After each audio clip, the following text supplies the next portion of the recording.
Hey, welcome back to new CNC channel. This tutorial I will show you how to convert photos in CR2 extension or CRW extension to JPG or PNG.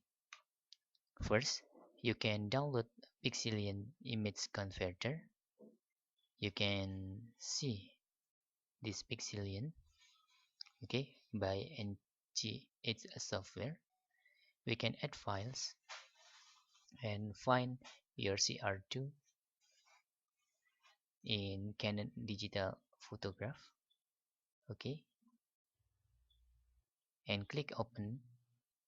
You can see this is format in raw Canon, and then you can convert.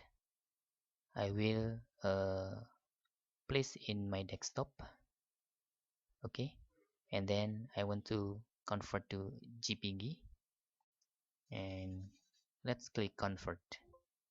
Okay, conversion completed successfully. Okay, you can see there. Now we have photo with JPG extension, not with CR2 again. So we can place this JPG into our mobile, Android or iOS. That's all tutorial. Thanks for watching and bye bye.